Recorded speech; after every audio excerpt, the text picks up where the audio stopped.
We are now into year 2 of Mortal Kombat 1. New story expansion, new characters, animalities, and this thing called Warrior Shrine. Man, I wonder what that is. What the Warrior Shrine is it highlights the top 5 players of Kombat League every season.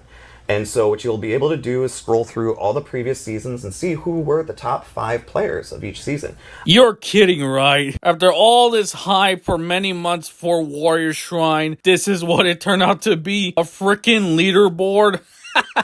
I know I've been harsh on the game and have made multiple videos bashing on the poor thing, but I wanted to improve. I wanted to be better. Now that we have the expansion, is it? Well, let's find out. Let's start off with the story expansion, which is the big part of this DLC. It continues right after the main campaign, and it's pretty much the second game to do story DLC. The first one being Mortal Kombat 11. And it pretty much, the entire story is a rescue mission for Sub-Zero and Geras.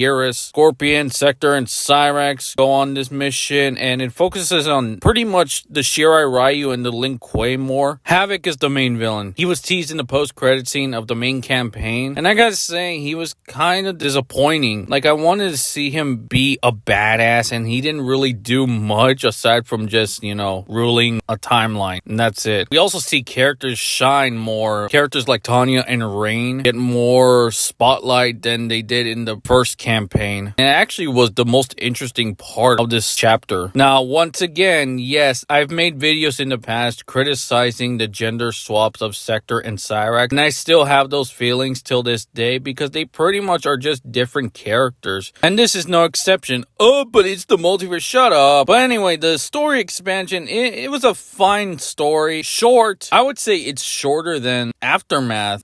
Don't quote me on that. Maybe it is, maybe it isn't. I'm not sure, but it did feel shorter, and throughout the fights felt kind of off and kind of lazy that most of the fights are just like repeats, just switches characters. So like say you fight Raiden and Li Mei, for example. You fight them 2 times, and then it cuts to a cutscene, and then they show up again, but this time it's reversed. It's Li Mei and Raiden, and that's really how they structure the fights now. I guess they had to figure out how to make it longer with the fights and all, and the chapters. Maybe that's why they did it, but it just felt lazy, and I think it just was just time. Like, they didn't have time to come up with new fights. And it pretty much just ends normally, like no consequences, aside from like, say, Bihan as Noob Saibot, but pretty much that's it. Nothing really mind-blowing happens. It's just, alright, that's just another day on Earthrealm. So it was kind of disappointing. No teases at the end, so don't expect like a post-credits scene. So overall, I would say the story expansion is not as good as Aftermath in my opinion, but I do think it was fine. Nothing mind-blowing like I said, so cinematics are great as always. And then let's talk about the new characters. Now there are only 3 available, Noob Saibot, Sector, and Cyrax. First, the other 3, which are the guest characters, Ghostface, T-1000, and Conan the Barbarian, are set to release in later dates. Now, with the 3 that are available, Sector, Cyrax, and Noob pretty much play differently than previous iterations. Although there are some movements that are still around from the previous, they're pretty much different gameplays. Now with Noob, however, he's pretty much the same piece of shit character that many people will use on tournaments and online and shit. So, hey, at least that's still around. But Noob Saibot, I mean, he's probably the most fun to play as. Expect like a nerf or something soon. The only thing that kind of bums me about this whole expansion is that they didn't add any new cameo fighters, which is pretty much the whole point of this new game, this whole new mechanic in the game. The big selling point. It would be cool though to develop like a no cameo mode where you just play as the main roster fighters and that's it. Now aside from those 2, the story expansion and new characters, we also got a brand new mode, the reintroduction of Towers of Time. Towers of Time, which appeared in MK11, and it pretty much it's the same as last time, where all the towers have a time limit and you just do weekly challenges. And that's pretty much it with the expansion. Like, I'm glad NetherRealm is adding more stuff. I'm glad they're listening to the fans at times. Story expansion was a mixed bag. Characters are pretty fun, even though I had my gripes with the gender swaps. Towers of Time is pretty much another mode that many people will spend their time on. Invasion still sucks, so I mean, there's that. Online, Shrine, pretty much the same. And the Warrior Shrine thing, which, wow, can't believe they hyped that up. But overall, it looks like a step in the right direction for Mortal Kombat 1. However, I think they should have done this all in day one in terms of the leaderboard thing, Towers of Time.